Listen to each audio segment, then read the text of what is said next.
Somewhere in South Richmond, Virginia, there is a factory that runs almost around the clock, 5 days a week, every week of the year. Inside, machines that most people will never see feed tobacco through rollers at a speed the human eye can barely track. And by the time the sun sets on a single bay, this one building has produced enough cigarettes to hand one to every person in New York City and Los Angeles and Chicago combined, with hundreds of millions left over.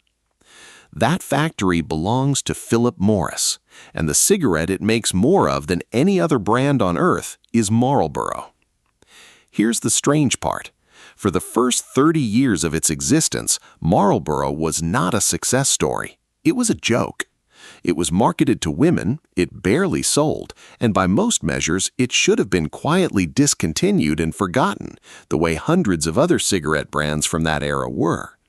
Instead, it became the best-selling cigarette on the planet, sold by a company that decades later would be found by a federal judge to have run one of the largest corporate frauds in American history. This is the story of how that happened. It's a story about a tobacco shop in London, a cowboy who never smoked the cigarettes he sold, doctors who put their names on advertisements for a product they knew was making people sick, and a company that spent 50 years telling the public one thing while its own scientists were writing something very different in private.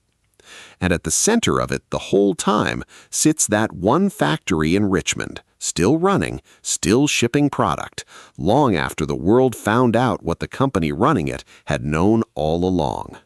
To understand how Marlboro ended up in that factory, you have to go back almost 200 years to a small shop on Bond Street in London and a man whose name is now printed on more packages than almost any other name in history. In 1847, a man named Philip Morris opened a tobacco shop in London, selling hand-rolled cigarettes and snuff to a clientele that, at the time, considered smoking a fairly niche, faintly exotic habit. Cigarettes were expensive, hand-rolled, and mostly associated with soldiers who had picked up the habit fighting in the Crimean War, where they'd seen Ottoman and Russian troops rolling tobacco in paper instead of smoking it in pipes. Tobacco itself was already old news to the British Empire by the time Morris opened his doors.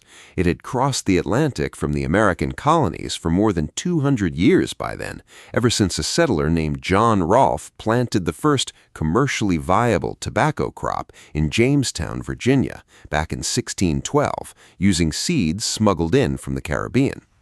Rolfe's tobacco didn't just make him money, it saved a struggling colony that was, by most accounts, on the verge of collapse, and it turned Virginia into the economic engine of England's presence in North America for the next century and a half. So in a strange way, the raw material Philip Morris was selling out of a London shop in 1847 had already, 2 centuries earlier, been the thing that kept an entire American colony alive.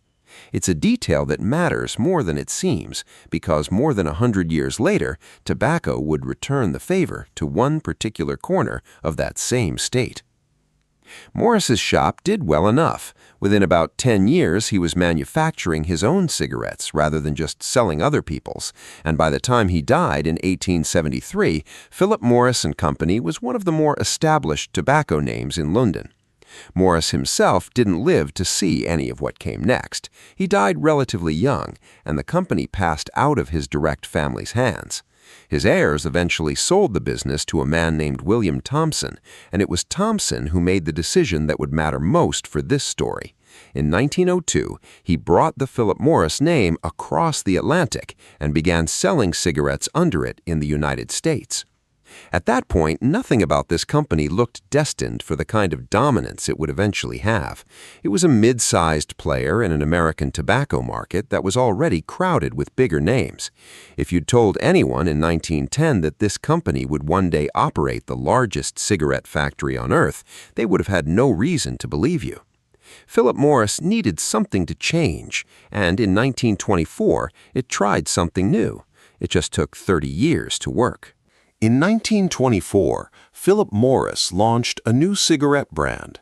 They called it Marlboro, a name borrowed from Great Marlborough Street in London, near where the company had once done business. And they aimed it, very deliberately, at women. This wasn't subtle. The marketing leaned hard into femininity. The slogan was mild as May.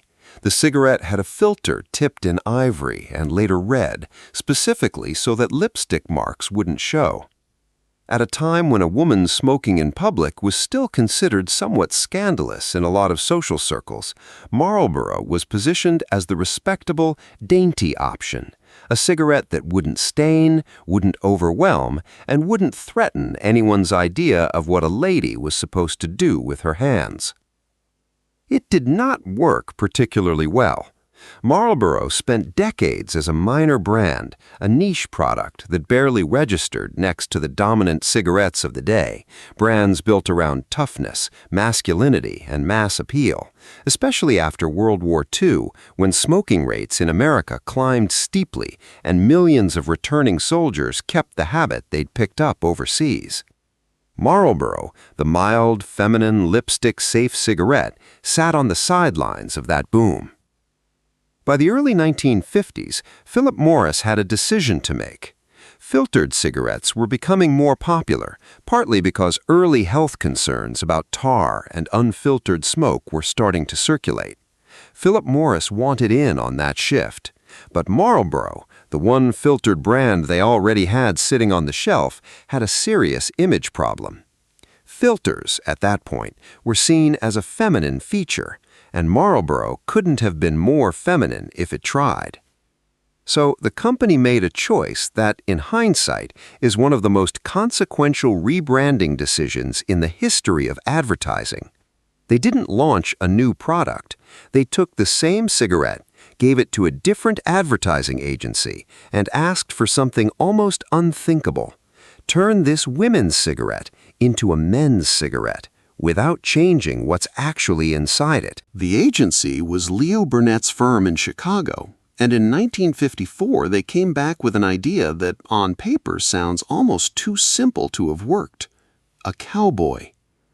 Early versions of the campaign tried out a handful of rugged archetypes: a sea captain, a firefighter, a construction worker, each photographed with a small tattoo on the back of one hand, meant to suggest a hidden, adventurous past underneath the ordinary job.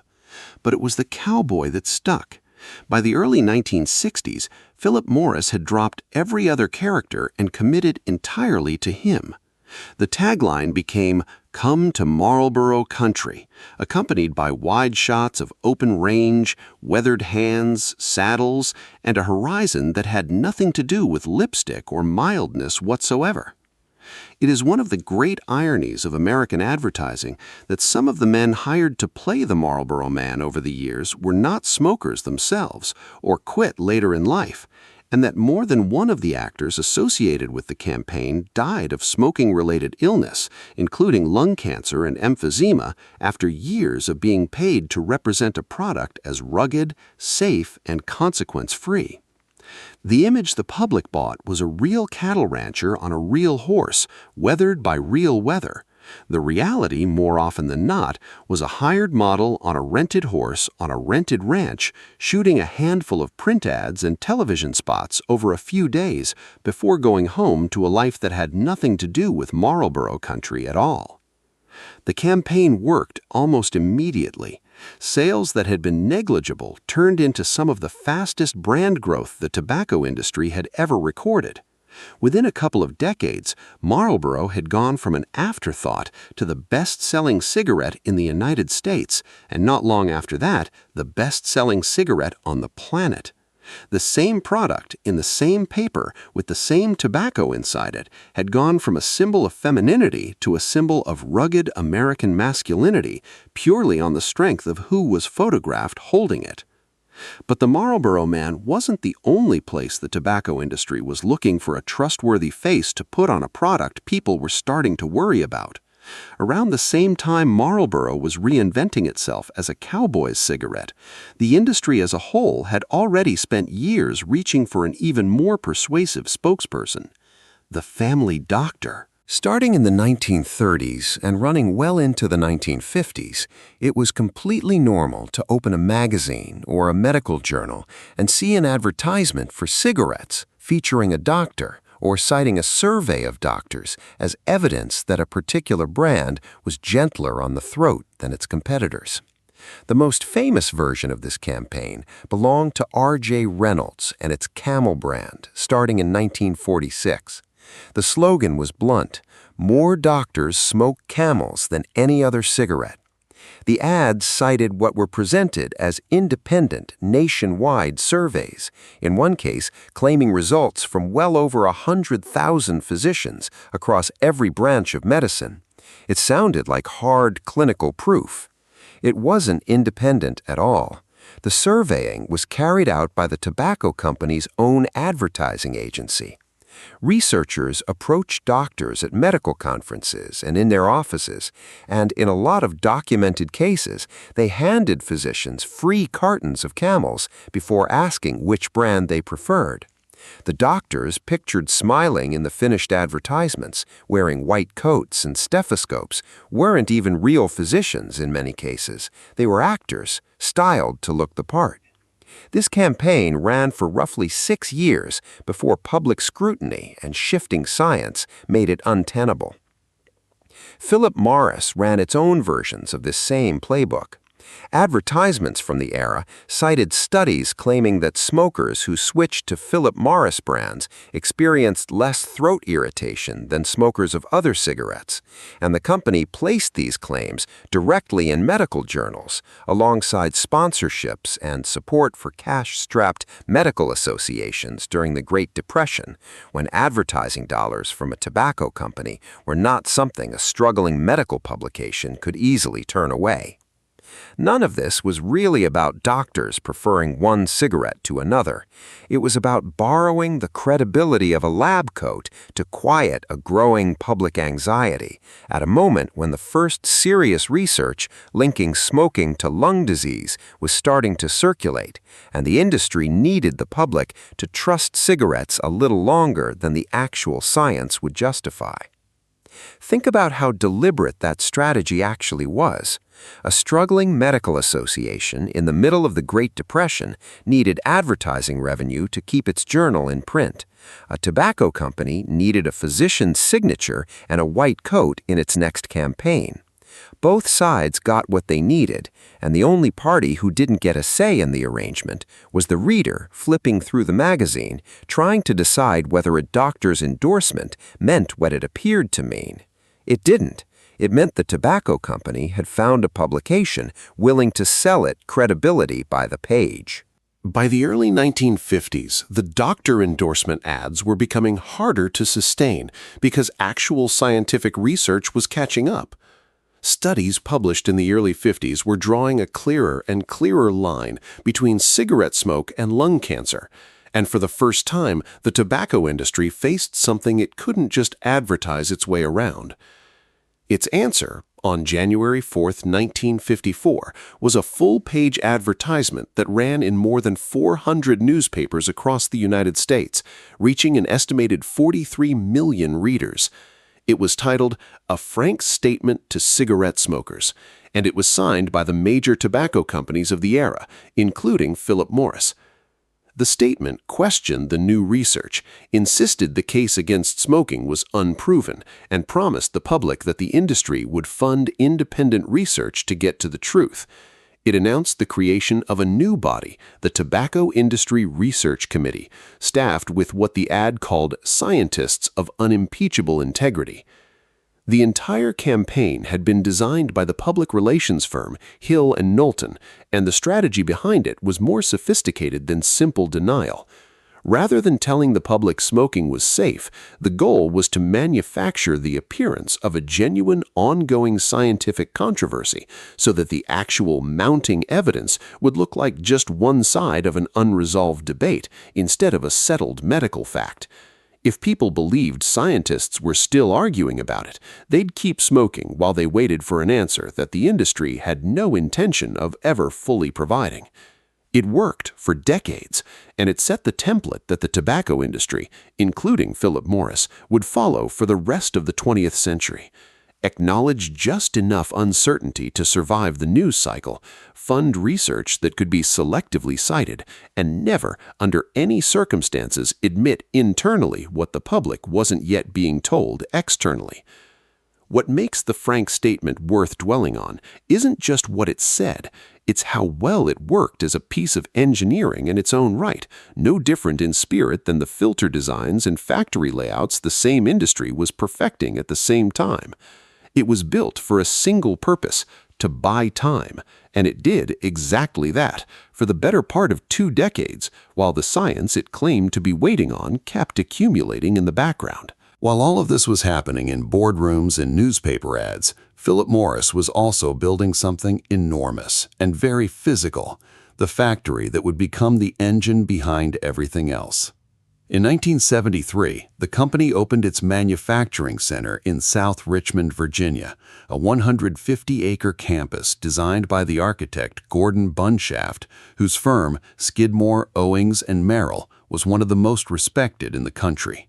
This wasn't a discrete operation tucked away out of sight. It was built to be the largest cigarette-producing facility on the planet, and it has more or less held that title ever since. There's a certain symmetry to where the company chose to put it. Virginia had been a tobacco state since before it was even a state at all, going back to John Rolfe's first crop at Jamestown in the early 1600s. 3.5 centuries after tobacco saved a struggling English colony, one of the largest tobacco companies on Earth built its flagship factory less than 100 miles from where that original crop was planted. The industry that Rolfe accidentally started by smuggling in a handful of Caribbean seeds had grown into a facility capable of producing more cigarettes in a single day than most countries' populations could smoke in that same day. At its peak capacity, the Richmond facility has been capable of producing around 600 million cigarettes a day. Run that number out across a full year, and you're looking at production in the range of 200 billion cigarettes annually from a single site, staffed by roughly 2,000 employees running operations around the clock through the working week. Marlboro alone, the brand born as a dainty women's cigarette in 1924, came to account for something close to 4 out of every 10 cigarettes sold in the United States. This is the part of the story that tends to get lost in the marketing history and the courtroom drama. Underneath the cowboy, underneath the doctors in white coats, underneath the reassuring newspaper ad about scientific integrity, there was always just this: an assembly line running continuously, turning cured tobacco leaf into a product that the company's own internal science, by this point, understood far better than its advertising ever let on. The factory didn't pause for the controversy. It didn't pause for the lawsuits that were coming. It kept running through all of it, and in a lot of ways, that unbroken production line is the truest measure of how the company actually behaved behind closed doors, regardless of what it was saying in public. For the next several decades, the gap between what tobacco companies said publicly and what they understood privately kept widening, and eventually it caught up with them, one hearing and one lawsuit at a time. In 1964, the U.S. Surgeon General, Dr. Luther Terry, released a landmark report that formally and publicly established the link between cigarette smoking and serious disease, based on the accumulated weight of the scientific evidence by that point. It was the moment the ongoing scientific controversy the industry had been selling since 1954 stopped being credible to serious observers. The industry's response was not to change course, it was to keep fighting the same fight, just with better lawyers and more sophisticated messaging. That fight came to a remarkable moment 30 years later, on April 14, 1994, when the chief executives of the 7 largest tobacco companies in America were called before a House subcommittee led by Congressman Henry Waxman. Under oath, one after another, they were asked directly whether they believed nicotine was addictive. One after another, they said no. Philip Morris's chief executive at the time, William Campbell, told the committee, "I believe nicotine is not addictive, yes." It became one of the most quoted moments in the entire history of the tobacco wars, precisely because internal company documents, made public not long afterward, showed that scientists inside these same companies had been studying nicotine's addictive properties for years. Because the executives had carefully used the word believe rather than stating it as settled fact, the Department of Justice ultimately concluded there wasn't enough to prosecute for perjury. But the public damage was done. The image of 7 tobacco executives raising their right hands and denying what their own researchers already knew became a symbol of the entire industry's decades-long approach to the truth. The financial reckoning followed a few years later. In November 1998, Philip Morris and the other major American tobacco companies signed the Master Settlement Agreement with the Attorneys General of 46 states, the District of Columbia, and 5 U.S. territories. The companies agreed to pay out an estimated $206 billion over the following decades and to accept sweeping new restrictions. No more advertising aimed at young people, no more billboard ads, no more cartoon mascots, no more branded merchandise, no more of the sponsorship deals that had put cigarette logos in front of audiences who were never the ones being asked whether nicotine was addictive. The settlement was never legally required to be spent on health care or smoking prevention at all, and in the years that followed, government audits found that states used the money in wildly different ways. Some states put a meaningful share into public health and tobacco cessation programs. Others used it to plug unrelated budget shortfalls, fund capital projects, or cover general spending that had nothing to do with smoking, cancer treatment, or the young people the settlement had been framed as protecting. The money the tobacco industry paid out to atone for one thing ended up funding almost everything except that thing, depending entirely on which state's budget it landed in. Less than a year later, in October 1999, Philip Morris did something the company had refused to do for the better part of a century. On its own website, it publicly acknowledged that smoking causes lung cancer, heart disease, emphysema, and other serious diseases, and that cigarettes are addictive. It was the company's own words finally matching what the science and its own internal research had understood for decades. By then, the federal government had already moved beyond settlements. In 1999, the Department of Justice filed a civil racketeering lawsuit against the major tobacco companies, arguing that the industry had operated for decades as something closer to a coordinated fraud than a legitimate business defending its product. In August 2006, after years of litigation, U.S. District Judge Gladys Kessler issued her ruling. Over 1,600 pages long, it found that Philip Morris and its co-defendants had indeed violated federal racketeering law. Her decision stated plainly that the companies had known for 50 years or more that smoking caused disease and spent that entire time publicly denying and minimizing what they privately understood to be true. Her order ordered the companies to issue corrective statements telling the American public the truth about smoking's health effects and the industry's own history of deception, to be published in newspapers, broadcast on television, and posted on their own companies' websites and cigarette displays. The tobacco companies appealed. In 2009, a federal appeals court upheld Kessler's ruling in full, with every judge on the panel agreeing that the evidence showed a systematic, decades-long campaign to hide the dangers of smoking from the public.